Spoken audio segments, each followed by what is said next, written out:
26 যোৰহাটত কোনে পাব বিজেপিৰ টিকট ৰাজনীতি এৰিম বুলিও নিৰ্বাচনলৈ সাজু হিতেন্দ্ৰনাথ গোস্বামী টিকটৰ দাবীদাৰত দুই যুৱ নেতা সিদ্ধাংকু আৰু দিব্যজ্যোতি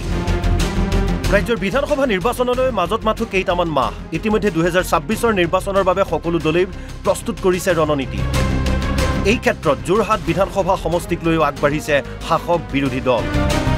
কিন্তু যোৰহাট সমষ্টিত এইবাৰ বিজেপিয়ে নতুন মুখক প্ৰাধান্য দিব বুলি চৰ্চা চলি থকাত প্ৰাৰ্থিত্বৰ বাবে প্ৰবল দাবীদাৰ হৈ উঠিছে দুজন যুৱ নেতা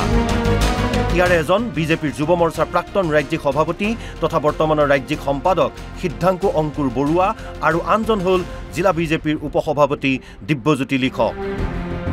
কিন্তু নতুন মুখৰ এই চৰ্চাৰ মাজতে পুনৰ নিৰ্বাচনলৈ সাজু হৈছে বিধায়ক হিতেন্দ্ৰনাথ গোস্বামী প্ৰকৃততে হিতেন্দ্ৰনাথ গোস্বামীয়ে 2026ৰ নিৰ্বাচনত প্ৰতিদ্বন্দ্বিতা নকৰাৰ কথা কৈ আহিছিল যদিও মূৰকত সিদ্ধান্ত সলনি কৰিব পাৰে বিধায়কগৰাকীয়ে সেয়ে হলে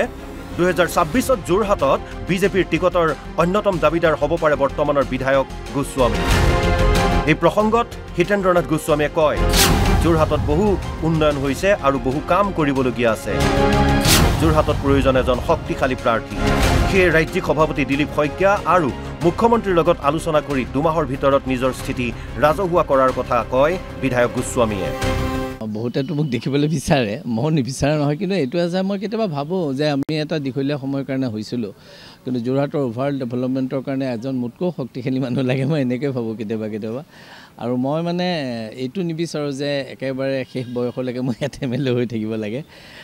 নতুনক আনিব লাগে কিন্তু এইটো ঠিক যে যোৰহাটৰ এতিয়া যিটো ষ্টেজ আছে এই ষ্টেজত কিন্তু খুব শক্তিশালী এজন মানুহ আমাক লাগিছিল আৰু সেই শক্তিশালী মানুহজনৰ মই অলপ চেষ্টাও কৰিছিলোঁ তেনেকুৱা এজনক ইয়ালৈ আনিবৰ কাৰণে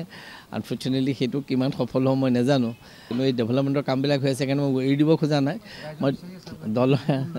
দলৰ সভাপতি আৰু মই হেৰিৰ লগত আলোচনা কৰিম মুখ্যমন্ত্ৰীৰ লগতো কৰিম তাৰপিছত মই ডিচিশ্যন এটা ল'ম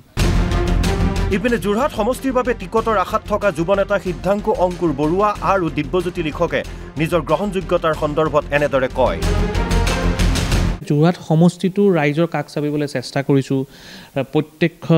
প্ৰত্যেকটো চুবুৰী বা প্ৰত্যেকটো গাঁৱৰ ওচৰত গাঁৱত যাবলৈ মই প্ৰয়াস কৰিছোঁ ইতিমধ্যে আৰু বহুখিনি কাম কৰিবলৈ বাকী আছে আৰু লগতে আমাৰ ইয়াত এটা উদ্দেশ্যটো হৈছে বিশেষভাৱে যে আমি প্ৰাৰ্থী কোনোবাইতো ডাঙৰ নহয় আমি ভাৰতীয় জনতা পাৰ্টীৰ পতাকাখন আমি কেনেদৰে প্ৰতিষ্ঠা কৰিব পৰা সেইটোৱে আমাৰ মূল উদ্দেশ্য এনেকুৱা দলত আচলতে কোনো কাৰ্যকৰ্তাই মই টিকেট পাম বুলি বা নিজে প্ৰচাৰ চলাটো এইটো এটা ভ্ৰান্ত ধাৰণা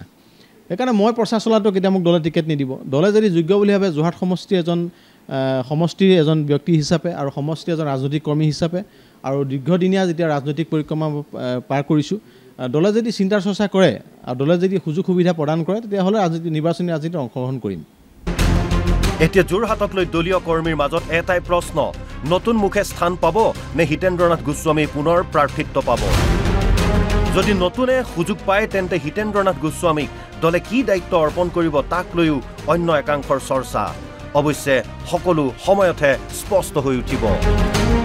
ভিডিঅ' জাৰ্নেলিষ্ট মেঘজ্যোতি গগৈৰ সৈতে যোৰহাটৰ পৰা পিংকু বৰাৰ ৰিপৰ্ট NB নিউজ